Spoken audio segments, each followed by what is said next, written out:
Hello and welcome back to Kairos classes. Actually start करते हैं हमारा next lecture, that is lecture number 6 coordination compounds का। तो coordination compound में अब तक आपने क्रिस्टल फील्ड थ्योरी सीएफटी तक तो पढ़ लिया है। वीबीटी सीएफटी वीबीटी का डिस्कशन भी हो गया, कुछ है ना, डीपीपी के क्वेश्चंस भी हो गए। तो चलिए let's move on to the next big topic, that is Jahn Teller distortion. तो जॉन टेलर डिस्टॉर्शन पढ़ेंगे। Will talk about the colour of complexes in this and also the problem practice. And yes, we have a wonderful topic today जिसके साथ हम start करने वाले हैं आज का दिन, the scientific benefits of yagya. तो आपको पता है कि हमारे हमारी संस्कृति में, हमारे कल्चर में यज्ञ हवन का बहुत ज़्यादा महत्व है। But do you really understand the reason कि क्यों यज्ञ करते थे? जैसे आज भी आपको पता है कि एक जन्मदिन होता है, बर्थडे होता है, या कुछ भी, जैसे दिवाली हो, है ना, कोई भी अच्छा एक ऑस्पिशियस इवेंट होता है, डे होता है, तो उस दिन नॉर्मली प्रैक्टिस ये रहती है कि हवन किया जाए, यज्ञ किया जाए पंडित जी को बुला के।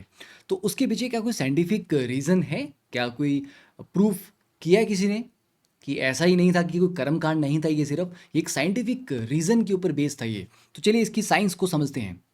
देखिए, तो ये आर्टिकल मैंने लिया है, ठीक है, written by doctor Ayush Gupta, the scientific benefits of yagya. तो आप इसको गूगल भी कर सकते हो डेफिनेटली। अब इसमें मेन पॉइंट देखिए। तो यज्ञ is a symbol of sacrifice in religious and ritualistic form. तो यज्ञ का मतलब होता है सेक्रीफाइस। अब आप सेक्रीफाइस किसको करते हो? खुद को तो नहीं करते, ठीक है। आप क्या करते हैं? यज्ञ में आहुति देते हैं। किन चीज़ों की? आप घी डालते हो, और यज्ञ की सामग्री होती है, उसमें लकड़ी होती है ना, और भी चीज़ें डलती हैं उसमें, यज्ञ की जो सामग्री इसको कहा जाता है।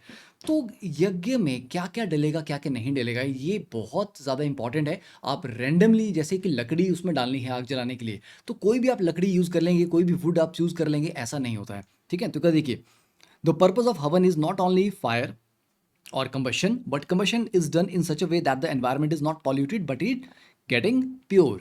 तो ये एनवायरनमेंट को प्यूरिफाई करने के लिए किया जाता है। जैसे कि अगर आप नया घर, अगर आप पहली बार घर में जा रहे हैं, है ना, नया घर आपने बनाया या फिर उसमें शिफ्ट कर रहे हैं आप, तो होता था कि गृह प्रवेश, है ना, हवन किया जाता था ताकि घर में एक प्योरिटी आए, ठीक है। उससे पहले उसमें कैसी एनर्जी थी, किस तरह की वाइब्रेशंस उसमें रही हैं उस स्पेस में, उन वाइब्रेशंस को प्योरीफाई करने के लिए यज्ञ किए जाते थे। तो वैसे टाइम टू टाइम यज्ञ करते रहते थे, ताकि घर में कोई भी अगर नेगेटिविटी आ गई है, ठीक है, या नेगेटिव एनर्जी है किसी भी कॉर्नर में, तो वो उससे प्योरीफाई होती है। तो ये आपको लगेगा कि सर यज्ञ में तो बहुत सारा धुआं निकलता है, बट उस धुएं से पॉल्यूशन नहीं होता, उससे एयर उल्टा प्योरीफाई होती है। And it has been proven scientifically, research ये प्रूव कर चुकी है। देखिए, instruction for the use of bamboo wood are not found. अब ये बड़ी इंटरेस्टिंग चीज़ है, जस्ट सेकेंड, कॉल। हाँ जी, तो ये बड़ा इंपॉर्टेंट पॉइंट यहाँ पे है कि instruction for the use of bamboo wood are not found anywhere. अब ये बड़ा इंटरेस्टिंग है। देखिए, is there a religious reason और साइंटिफिक रीजन बिहाइंड दिस? जैसे कि we often use different types of wood to burn for auspicious and inauspicious deeds. जैसे cremation करनी है, ठीक है, तो जो डेड बॉडी है उसको आप बैम्बू का जो एक ना पायर होती है उसके ऊपर ले जाते हैं, पर उस बैम्बू वुड को जलाया नहीं जाता, ठीक है। तो it is not use anywhere. तो according to Indian culture tradition and religious importance, it is forbidden to burn bamboo wood in our scriptures. We use bamboo wood to carry the dead body but do not burn it at the funeral. According to Hindu religion, burning bamboo causes पितृदोष। अब आप बोलोगे sir ये क्या हो गया, what is पितृदोष, है ना, ये तो मतलब बिल्कुल, ये तो रिलीजन हो गया, कर्मकांड हो गया। बट अब इसकी साइंटिफिक साइड देखिए। In bamboo lead a heavy element is found in abundance. तो मतलब अगर आप लेड को जलाओगे, मतलब बैम्बू को जलाओगे, तो ऑब्वियसली बात है लेड ऑक्साइड बनेगा, विच इज न्यूरोटॉक्सिक, ठीक है। तो पितृदोष हो ना हो, आपकी सेहत के लिए बहुत ज़्यादा खराब चीज़ है। But the bamboo wood which is forbidden in the scriptures to be burn even in the fire, we burn that bamboo wood in incense sticks every day. Now that's so very, ये मुझे भी आज ही पता लगा कि ये इतनी खराब चीज़ है। हम घर में जो अगरबत्ती जलाते हैं, उस अगरबत्ती की जो स्टिक है वो किस चीज़ की बनी होती है? बैम्बू वुड की, विच इज़ रॉन्ग, उसको जलाना नहीं चाहिए, ठीक है। अब आप सोचो कि सिर्फ इसको पितृदोष वगैरह क्या कहा गया? अरे भैया, जिस ज़माने में ये सारी चीज़ें थी, अब आप बोलोगे लेड ऑक्साइड बनता है, वो ऐसा करता है, न्यूरोटॉक्सिक है, तो आज से इतने हज़ार साल पहले क्या किसी को ये समझ आएगा कि न्यूरोटॉक्सिक क्या है? ये लेड ऑक्साइड क्या करेगा ब्रेन में जाके, क्या नहीं करने वाला बॉडी में जाके?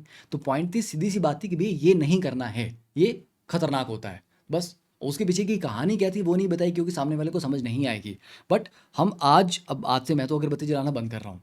इसीलिए आपने देखा होगा कि घरों में पुराने, अगर आप बहुत पुराने समय से धूप अगर आपके घर में जलता है, तो धूप तो मार्केट में बहुत तरह के मिलते हैं, पर कुछ धूप होते ऐसे होते हैं जो बिल्कुल प्योर ऑयल से, है ना, एक टेक्नीक से बनाए जाते हैं, उसमें बिल्कुल भी केमिकल्स का इस्तेमाल नहीं किया जाता है। तो इसीलिए घर में अगरबत्ती जलाना बंद कर दीजिए, वो बैम्बू स्टिक्स उसमें यूज़ होती हैं जो अच्छी नहीं है। And a specific chemical called phthalate is use to spread the aroma produce by the burning of incense sticks, है ना। तो अरोमा को और स्प्रेड करने के लिए फर्दर आप केमिकल डाल रहे हो। तो भैया नॉर्मली हमारा पर्पज़ क्या होता है कि घर में अगर आप अगरबत्ती जला रहे हैं, धूप जला रहे हैं, तो क्या है कि थोड़ी प्योरिटी आए, वाइब्रेशन अच्छी हो, मतलब एक अच्छा अच्छा एनवायरनमेंट वहाँ पे हो। ये तो उल्टा हम केमिकल स्प्रेड कर रहे हैं पूरे कमरे में, ठीक है, नोइंगली अननोइंगली। तो हम, अब ऑब्वियसली बात है, मैं वो गलती मैं भी कर रहा हूँ, मैं ऐसा नहीं बोल रहा कि मैं नहीं करता, आप लोग ही करते हैं, बट द पॉइंट इज हम सिग्निफिकेंस को भूल जाते हैं, ठीक है, उसका जो बेसिक रूट है उस चीज़ को छोड़ देते हैं, और हाँ अगरबत्ती जलानी है, धूप जलाना है, उस चीज़ को पकड़ लेते हैं, पर उसके पीछे का लॉजिक क्या था कि क्यों जलानी है, और जो आप जला रहे हो क्या वो सही भी है, क्या वो सही तरीके से बनी भी है, तो इन चीज़ों के ऊपर गौर करना जरूरी है। तो आप भी इस तरह की रिसर्च करते रहा करो, ठीक है। तो it is methyl ester of phthalic acid and salicylic acid, वो तो आप जानते हैं कि थैलेट एस्टर्स क्या होंगे। It enters the body via respiration, thus the so called aroma of incense sticks also transmits neurotoxic and hepatotoxic to the body with inhalation, and hepatotoxic liver आपका damage आराम से कर सकता है, ठीक है। तो no mention of chemical incense sticks is found anywhere in the scriptures, only incense, lamp and naivedya, ये तो मुझे भी नहीं पता क्या है, as are described at every place. A scientist, this is interesting, a scientist name Trell of France researched about the havan. The havan is mainly done on the mango wood. When mango wood is burnt, a gas called formaldehyde is produced, which kills dangerous viruses and bacteria and purifies the environment. तो अब आप कहेंगे कि sir ठीक है, formaldehyde का gas का can ले आते हैं, वो छिड़क लेंगे। नहीं, ये प्रॉपर तरीका है, उसमें क्या क्या निकल रहा है उस धुएं में, बहुत सारी चीज़ें हैं, ठीक है। तो the gas is also produce when jaggery is burnt, गुड़, है ना, गुड़ भी डालते हैं हवन में। A scientist name Tothic in his research on havan found that if one sits in the havan for half an hour, अगर आप हवन का वो जो धुआं है वो पूरा, उसमें अगर आप आधा घंटा बैठे रहें, ठीक है, तो the bacteria causing dangerous diseases like typhoid are also eliminated and the body becomes pure. इसलिए हवन में बैठे रहना भी बड़ा इंपॉर्टेंट माना जाता था। Now so seeing the importance of हवन, scientists of National Institute of Botanical Research Lucknow also did a research on whether havan actually purifies the environment. तो उन्होंने देखा, उन्होंने एक्सपेरिमेंट किए, उन्होंने देखा कि यस, प्यूरिफाई तो हो रहा है। अगर आप सिर्फ मैंगो वुड जलाते हो तो बोलते कुछ खास फर्क नहीं पड़ा था, बट अब आपने उस मैंगो वुड के साथ जो हवन सामग्री थी, ठीक है, हवन मटेरियल, वो भी आपने जब डाला और वो जब जलाया, तो they found the bacterial level was reduced by 94% in that space. In addition, they further tested the bacteria present in the room's air and found that 24 hours after, 24 घंटे के बाद भी room door was opened and all the smoke was gone. धुआं जा चुका है, तो ऐसा नहीं कि जब तक धुआं रहेगा तब तक वो प्यूरिफाई करेगा, धुआं जा चुका है, 24 घंटे के बाद भी level of bacteria was 96% below normal. After repeated testing, it was found that the effect of this one time smoke lasted for a month. एक महीने तक इसका इफेक्ट रहा, and the virus level in the air of that room was much lower than normal even after 30 days. Even मैंने ये भी पढ़ा है, मैं इसके बारे में रिसर्च कर रहा था कि जब भोपाल गैस ट्रेजिडी हुई थी, ठीक है, तो देर वॉज एक फैमिली का मेंशन है कि उन्होंने अपने घर में हवन करना स्टार्ट कर दिया था, और उस हवन के धुएं से कहा जाता है, अब मैं इसका कोई प्रूफ नहीं वहाँ पे दे रहा हूँ, पर मैंने पढ़ा कि उस हवन के धुएं की वजह से they were able to survive in the Bhopal gas tragedy. अब हमें भी पता कि कितना बड़ा ट्रैजिक इवेंट वो हुआ था, है ना, इतना बड़ा मिसहैप था वो। And if a family survived because कि उन्होंने हवन किया, उसके धुएं ने उनको उस मतलब टॉक्सिक गैसेस से बचाया, तो अगर ये ट्रू है तो दैट प्रूव्स कि ये बहुत बड़ी इंपॉर्टेंट चीज़ है। पर चलिए बाकी की रिसर्च मैं आपके ऊपर छोड़ता हूँ। तो अब क्विक रिकैप एक बार देख लेते हैं कि हम लास्ट लेक्चर में क्या क्या पढ़े थे, और उसके बारे में थोड़ा सा एक्स्ट्रा डिटेल आपको मैं बता रहा हूँ। तो ऑक्टेड्रल में हमने क्रिस्टल फील्ड स्प्लिटिंग पढ़ी, ऊपर आपका EG लेवल गया, नीचे आपका T2G लेवल आया, राइट, ठीक है। तो उसका जो स्प्लिटिंग थी इसको डेल्टा O हमने कहा।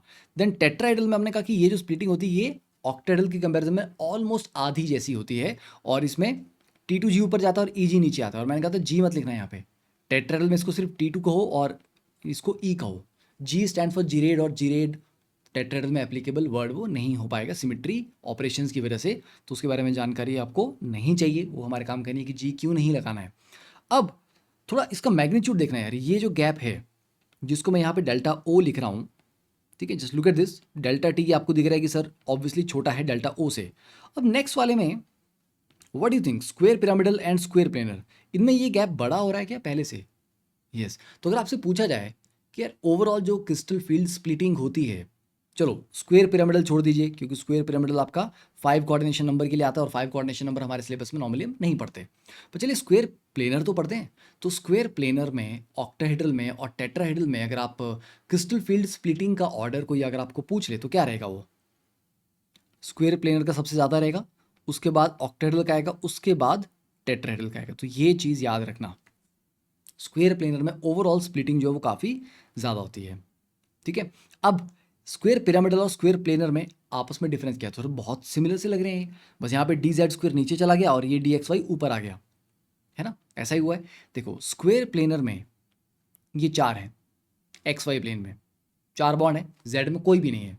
तो जेड में क्यों कोई भी नहीं है, इसीलिए जेड स्क्वायर सबसे नीचे चला गया क्योंकि उसको रिपल्शन नहीं मिल रही, और एक्स वाई प्लेन में ही चारों बॉन्ड बन रहे हैं, तो एक्स वाई में रिपल्शन थोड़ी मिल रही होगी, तो इसलिए डी एक्स वाई थोड़ा ऊपर आ गया, तो एक्स वाई ऊपर आ गया और डी जेड स्क्वायर नीचे चला गया। It is total logical.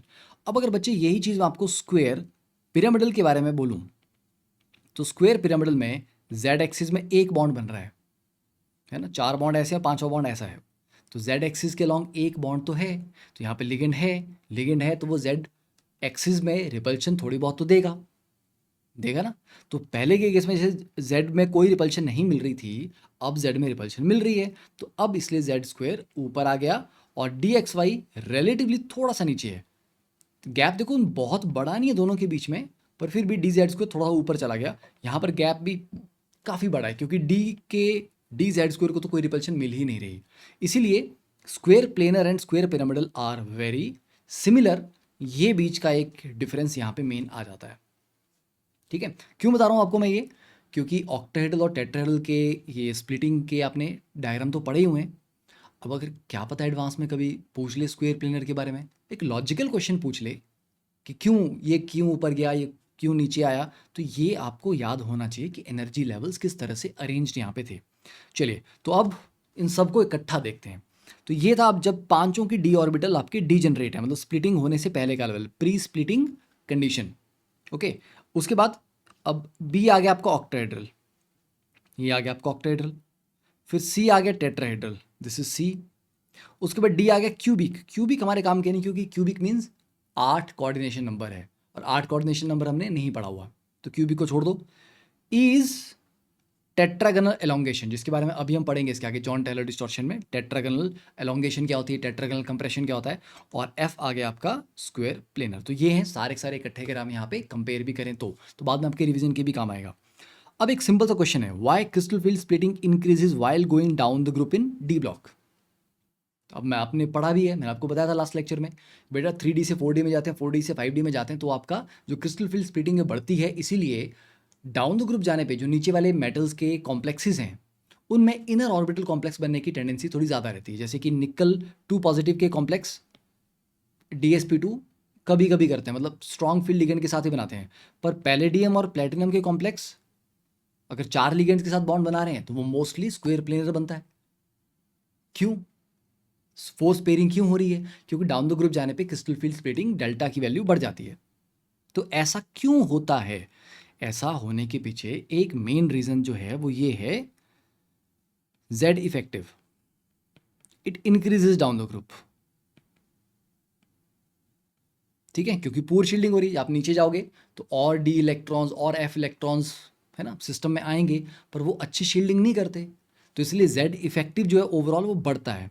तो Z इफेक्टिव बढ़ता है तो उसका लिगेंड के ऊपर जो अट्रैक्शन होगा वो बेटर रहेगा। एक पॉइंट ये हो गया। Second,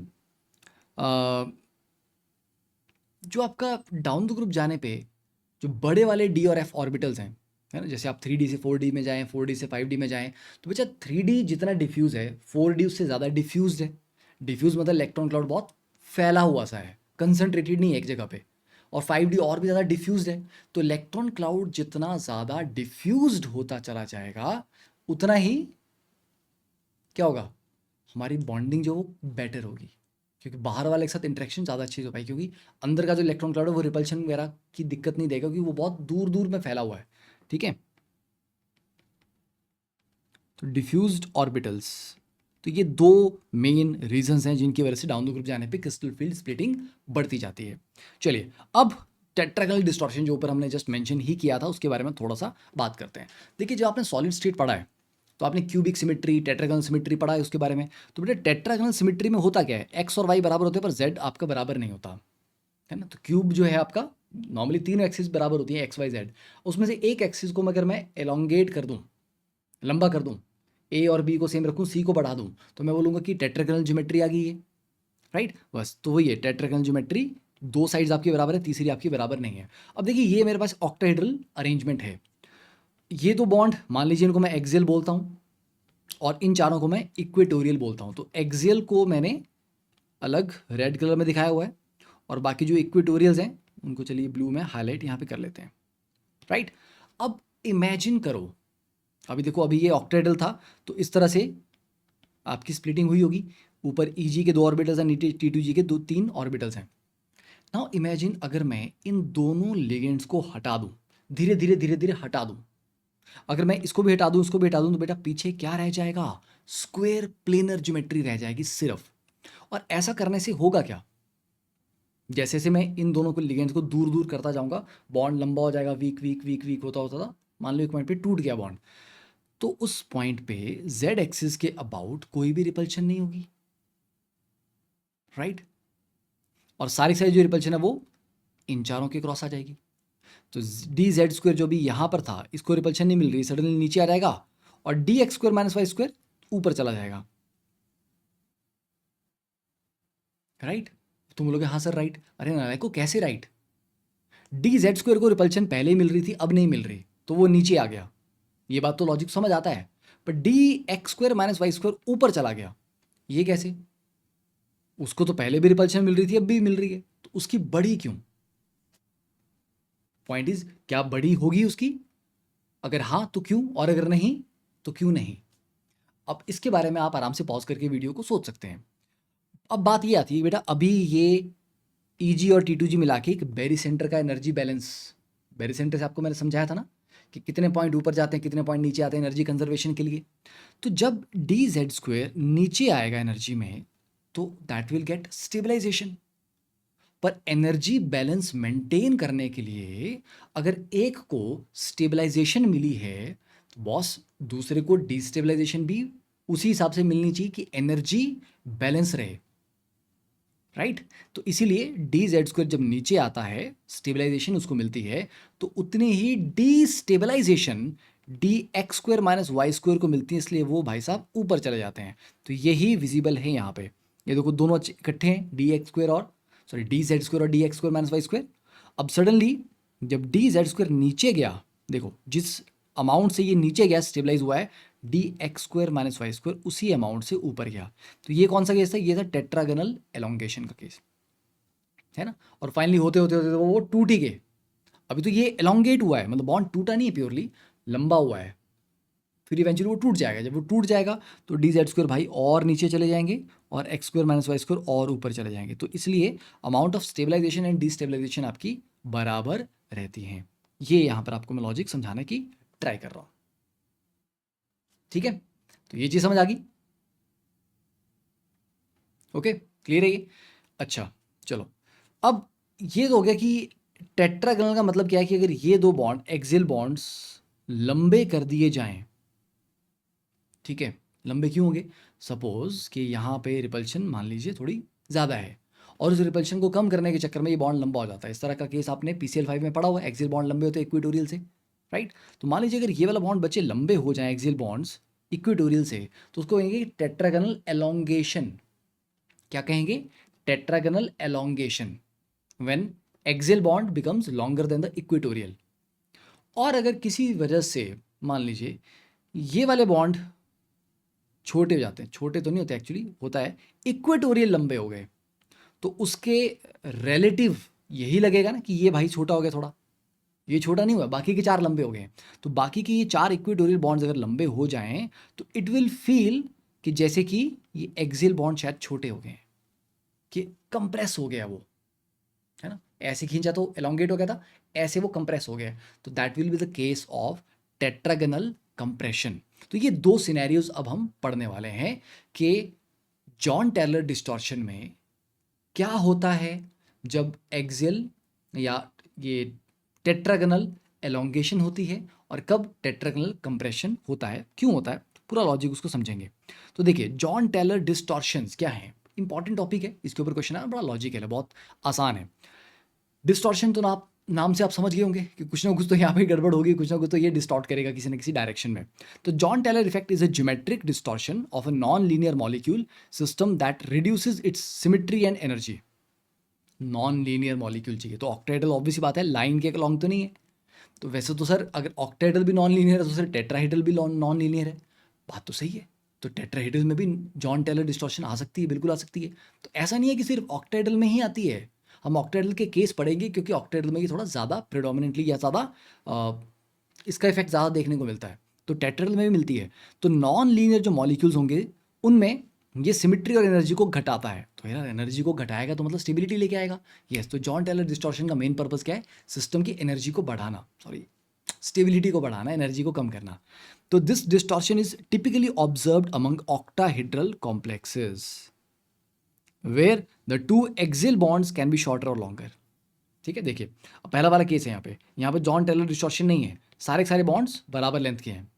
all 6 nickel oxygen bonds are equal at 2.05 angstrom. पर ये वाला जो केस आ गया आपका कॉपर H2O6 2 पॉजिटिव, यहाँ पे जो एक्सियल बॉन्ड्स हैं ये थोड़े से लंबे हैं, 2 लॉन्ग एक्सियल बॉन्ड्स, ये आपका 2.45 एंगस्ट्रॉम लेंथ पे है, और जो इक्वेटोरियल बॉन्ड्स हैं वो आपका 2.00 एंगस्ट्रॉम के ऊपर है।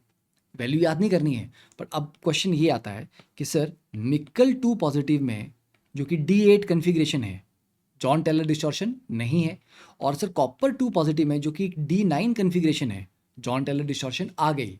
तो ये एक इलेक्ट्रॉन एक्स्ट्रा होने से ऐसा क्या हो गया, D8 में क्यों नहीं हुआ, वो परफेक्ट है, सारे 6 के 6 बॉन्ड बराबर हैं, और D9 में ऐसा क्या हो गया। देखो तो ऑक्टाहेड्रल कॉम्प्लेक्सेस खास करके D9 and high spin D4, बेटा हाई स्पिन D4 क्या होगा, देखो D4 में दो पॉसिबिलिटी होती हैं। एक पॉसिबिलिटी होती है ये, दो ही अनपेड है, तो ये तो लो स्पिन हो गया क्योंकि अनपेड इलेक्ट्रॉन्स आपके मिनिमम है, 2 हैं। अच्छा, दूसरी पॉसिबिलिटी थी D4 में कि पहले 3 इलेक्ट्रॉन्स तो इस तरह से भरे, चौथा इलेक्ट्रॉन ऊपर चला गया, तो बेटा चारों के चारों अनपेड हो गए। तो ये आपका क्या रहेगा, इसको क्या कहेंगे, this is high spin D4। हाँ, तो ये हो गया हाई स्पिन D4। तो हाई स्पिन D4 में आपने एक चीज ऑब्जर्व करी, नीचे जो 3 इलेक्ट्रॉन है वो तो चलो हैं, ठीक है, तीनों है, ऊपर एक में है इलेक्ट्रॉन, दूसरे में इलेक्ट्रॉन नहीं है। मतलब क्या भाई, इक्वालिटी नहीं रही, भेदभाव हो गया। अब ऊपर हमारे पास DZ² भी है और DX² - Y² भी है। अब इलेक्ट्रॉन जब ऊपर गया, एक इलेक्ट्रॉन, या तो वो DZ² में गया या वो DX² - Y² में गया। अब वो किस में गया वो हमें बता के नहीं गया, पर अब हम देखेंगे कि किसी एक में जाएगा तो दूसरे को कैसा लगेगा, दूसरे को बुरा लगेगा, यार तू दूसरे वाले ऑर्बिटल में चला गया, मेरे पास नहीं आया। ठीक है, तो ये इन में होता है। D9 में भी देखो, D9 में क्या होगा, D9 में 1 2 3 4 5 6 7 8 9, D9 तुम हाई स्पिन बोलो लो स्पिन बोलो बेटा ऐसा ही है। D9 में क्या है, ऊपर ये जो दो डब्बे हैं, एक में पेयरिंग है और एक में सिंगल है। अगेन जो डिस्ट्रीब्यूशन हुई वो अनइक्वल हो गई, एक के पास 2 इलेक्ट्रॉन और दूसरे के पास सिर्फ एक इलेक्ट्रॉन है। तो यहां पर भी क्या हुआ, यहां पर भी जो डिस्ट्रीब्यूशन है वो बराबर नहीं है, सिमेट्रिकल डिस्ट्रीब्यूशन नहीं है। D4 में भी ऐसा हुआ, एक के पास 1 था और एक के पास 0 था, और D9 में एक के पास 2 है और एक के पास 1 है। तो जब भी इस तरह का अनइक्वल डिस्ट्रीब्यूशन आएगा तब डिस्टॉर्शन देखने को मिलेगी। तो ये पहला केस आ जाता है when axial bond is greater than equatorial. ठीक है, तो axial bond greater than equatorial को क्या कहते हैं, इसको बोलते हैं एलोंगेटेड ऑक्टाहेड्रन। ठीक है, ये एक्सियल एलोंगेशन आप इसको बोल दीजिए। और व्हेन इक्वेटोरियल बॉन्ड्स लंबे हैं तो ऐसा लगेगा आपको एक्सियल से पिचका दिया है, इसको ऊपर से फोर्स लगा के नीचे से फोर्स लगा के पिचका दिया है, कंप्रेस कर दिया है। तो it is what, compressed octahedron. ठीक है, 2 केसेस हैं। देखो बड़े आराम से बड़े डिटेल में समझा रहा हूँ मैं, ताकि आप लोगों को बिल्कुल भी इसमें समस्या ना हो, आराम से समझो। तो एलोंगेटेड और कंप्रेस 2 केसेस आएंगे, और हमारे पास वो D9 और D4 में आपके पास मेनली बनेंगे। तो पहले D4 का केस देख लेते हैं, D4 हाई स्पिन का केस। ठीक है, देखो अब बच्चे D4 हाई स्पिन में जब मेरे पास इलेक्ट्रॉन आया, अब मैंने कहा था कि ईजीए मेरे पास 2 हैं ऑर्बिटल। एक पॉसिबिलिटी है, ये आपका dz² ले लीजिए, इसको dx² माइनस y² ले लीजिए। वैसे यहाँ पर आपका dz² और dx² माइनस y²। तो एक पॉसिबिलिटी है dz² के पास आए, और दूसरी पॉसिबिलिटी dx² माइनस y² के पास आए। तो बच्चों अगर पहला वाला केस हम लेते हैं, ये भाई साहब z में गए, अगर ये z में जाते हैं तो क्या होगा, z एक्सिस के लॉन्ग इलेक्ट्रॉन चला गया, तो z एक्सिस के लॉन्ग रिपल्शन क्या हो जाएगी, ज़्यादा हो जाएगी, है ना। z एक्सिस में इलेक्ट्रॉन गया तो लिगेंड भी है वहाँ पे, तो ये जो लिगेंड है ये बोलेगा अच्छा इलेक्ट्रॉन आ गया यहाँ पे, चलो मैं इसको रिपेल करूँगा, तो z एक्सिस के बॉन्ड रिपल्शन बढ़ जाएगी, तो you will have more repulsion along z axis. तो यार z एक्सिस के अलॉन्ग अगर रिपल्शन बढ़ जाएगी तो सिस्टम चाहेगा कि यार इस रिपल्शन को कम किया जाए ताकि स्टेबिलिटी मेंटेन रहे। तो ऐसे में क्या कर लेते हैं, बॉन्ड बोलता है मैं लंबा हो जाता हूँ, लंबा हो जाने से क्या हो जाएगा, रिपल्शन थोड़ी सी कम हो जाएगी। तो इसलिए axial bond is, sorry not bond, bonds are elongated. तो ये बन गया केस आपका कि एक्सियल बॉन्ड जो है वो बोलेगा कि मैं यार लंबा हो जाता हूँ। ठीक है, एलोंगेटेड ऑक्टाहेड्रन का केस आपके पास बन गया। फाइन, दूसरी पॉसिबिलिटी, चलो दूसरी पॉसिबिलिटी का नीचे ले लेते हैं यार, अलग से इसकी एक स्लाइड दी हुई है। अब दूसरी पॉसिबिलिटी ये कि अगर ये dx² माइनस y² में गया, देन फिर क्या होगा, फिर ये होगा कि भैया XY प्लेन में एक्स्ट्रा इलेक्ट्रॉन गया है, Z में गया ही नहीं, Z में गया नहीं तो Z में पहले के कंपैरिजन में इलेक्ट्रॉन क्या रहे, चलो पहले के कंपैरिजन को छोड़ो कि पहले भी नहीं था, पर x² माइनस y² में गया इलेक्ट्रॉन, तो इस प्लेन में रिपल्शन बढ़ जाएगी। तो इस प्लेन में रिपल्शन जो बढ़ जाएगी, उस रिपल्शन को कम करने के लिए ये बॉन्ड भी बोलेंगे कि भाई जैसे एक्सियल बॉन्ड लंबा हो गया था तो हम भी लंबे हो जाते हैं, तो इक्वेटोरियल बॉन्ड भी थोड़े थोड़े लंबे हो जाएंगे, तो एक्सियल से लंबे हो जाएंगे वो। तो इसमें फील ऐसा आएगा कि एक्चुअली ये लंबे नहीं हुए हैं, शायद ये छोटा हो गया है, तो ये कंप्रेस्ड वाला फील देगा। तो ये आपका बन गया कंप्रेस्ड ऑक्टाहेड्रन। ठीक है, अब नॉर्मल एक लॉजिक से बताना कि 4 लोगों की या 4 बॉन्ड्स की लेंथ को बढ़ाना, उससे भी स्टेबिलिटी मिल जाएगी, और 2 बॉन्ड्स की लेंथ को बढ़ाने से भी स्टेबिलिटी मिल जाएगी। तो यार तुम 4 की लेंथ को बढ़ाना प्रेफर करोगे या 2 को बढ़ाना प्रेफर करोगे, बताओ, बताइए। अब तुम बोलोगे सर ऑब्वियस सी बात है, अगर 2 से काम बनता है तो 4 में क्यों जाएं, दैट इज़ द रीज़न। वैसे देखो हमें नहीं पता कि इलेक्ट्रॉन dx² माइनस y² में जाएगा या dz² में जाएगा, वो हमें नहीं पता, but most of the cases में वो dz² में जाता है, ताकि क्योंकि 2 बॉन्ड की एलोंगेशन से अगर मामला सुलझ सकता है, if the matter can be resolve by the elongation of only 2 bonds, then why go for the elongation of 4 bonds. जब 2 से काम चल रहा है तो 4 में क्यों जाना है। तो इसलिए मोस्ट ऑफ द केसेस आपको एलोंगेटेड ऑक्टाहेड्रन ही मिलेगा। ठीक है, वो आपको कॉमनली वही मिलेगा आपको। सेम आर्ग्यूमेंट जो आपको मैंने D4 के लिए दिया, D9 के लिए भी लग जाएगा। D9 में क्या होगा, एक में 2 जाएंगे और एक में एक सिंगल जाएगा। तो अगर जैसे dz² में 2 चले गए तो बोलेगा यार z में ज़्यादा इलेक्ट्रॉन ज़्यादा चले गए, ज़्यादा रिपल्शन मिल रही है तो और लंबा हो जाओ, तो तब भी एलोंगेटेड हो जाएगा। और अगर dx² माइनस y² में 2 चले गए तो XY प्लेन में ज़्यादा रिपल्शन हो जाएगी, तो वो लंबे हो जाएंगे। तो सेम एक्सप्लेनेशन या लॉजिक जो आपने D4 में समझा है, यही लॉजिक आपका D9 में भी लगता है। ठीक है, तो we can have similar argument for D9 configuration. ठीक है, कि एक बार आपके पास dx² माइनस y² में 2 चले गए और dz² में 1 आया, तो ऐसे केस में क्या हो जाएगा, इक्वेटोरियल एलोंगेशन हो जाएगा। और इक्वेटोरियल एलोंगेशन का मतलब क्या हुआ, एक्सियल कंप्रेशन, मतलब कंप्रेस्ड ऑक्टाहेड्रन। और दूसरा केस आ जाएगा dx² माइनस y² में 1 है और dz² में 2 हैं, तो ये हो जाएगा आपका एक्सियल एलोंगेशन। तो ये चीज़ क्लियर होगी। ये 2 हमारे पास सिनेरियो कैसे होंगे, तो ये जॉन टेलर डिस्टॉर्शन है। अब एक क्वेश्चन आता है आता तो नहीं है, पर आपको बता रहा हूँ मैं, अगर ऐसा आपके दिमाग में आए कि सर फिर भी जॉन टेलर डिस्टॉर्शन होने के पीछे जो रीज़न है, क्यों हो रही है डिस्टॉर्शन, नहीं होती तो क्या समस्या हो जाती?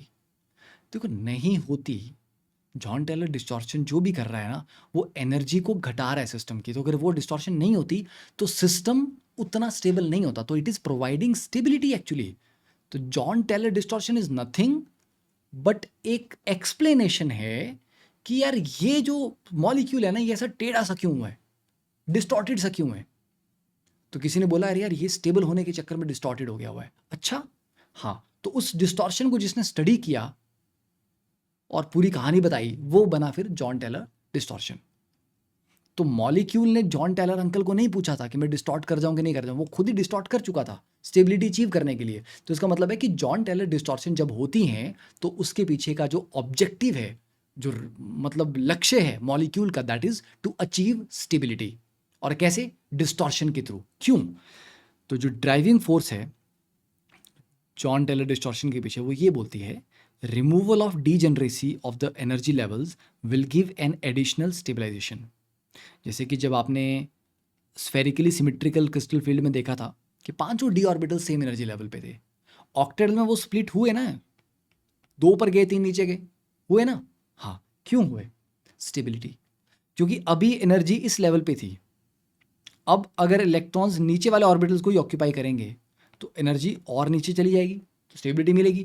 तो जब भी डीजेनरेसी का लॉस होता है, ठीक है, whenever removal of degeneracy takes place और degeneracy lost, then additional stabilization takes place. Okay, तो यहां पर भी यही हो रहा है। तो Jahn Teller distortion is greater in octahedral complexes, इसलिए हम टेट्राहेड्रल में जॉन टेलर डिस्टॉर्शन की ज़्यादा बात करते ही नहीं हैं।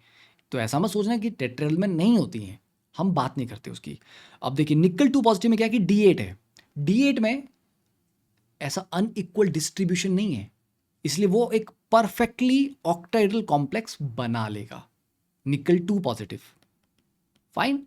पर कॉपर 2 पॉजिटिव D9 है, और D9 में अनइक्वल डिस्ट्रीब्यूशन चला गया आपका Eg लेवल्स में, तो इसलिए वो कभी भी परफेक्ट ऑक्टाहेड्रल नहीं बना पाता।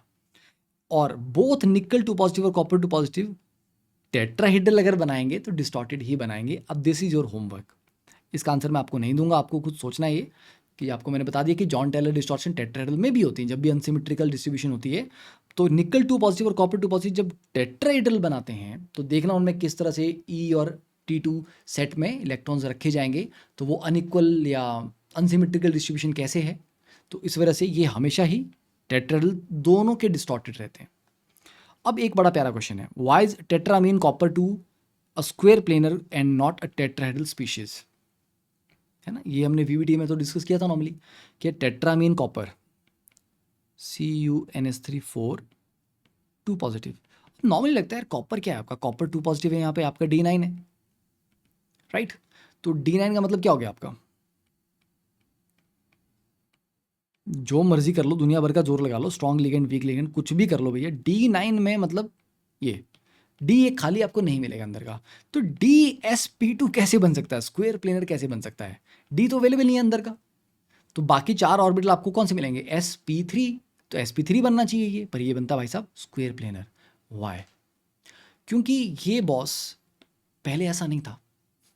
ये बेसिकली पता क्या था, ये एक्चुअली CuNH3 6 2 पॉजिटिव है, जिसमें जो 2 एक्सियल बॉन्ड्स थे वो लंबे होने की वजह से वीक हो गए, मतलब जॉन टेलर डिस्टॉर्शन थी वहाँ पे, तो एक्सियल बॉन्ड्स वहाँ पे एक्चुअली लंबे हो चुके थे, लंबे होने की वजह से वो इतने वीक हो गए कि वो ऑलमोस्ट टूट ही गए। तो वो दो, तो मतलब ऑक्टेड्रल ज्योमेट्री से ये दोनों भाई लोग जब निकल गए तो पीछे क्या बचा? Square planar.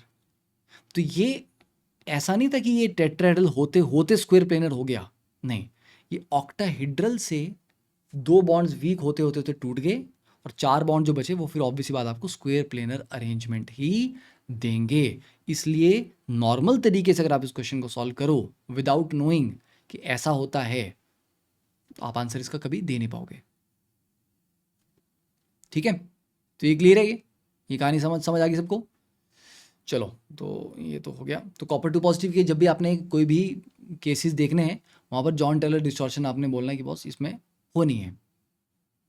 ठीक है, डन। चलिए, अब next colour of transition metal complex, इसको एक काम करते हैं नेक्स्ट पार्ट में करते हैं, है ना। ऑलमोस्ट 34 मिनट्स का हो गया है।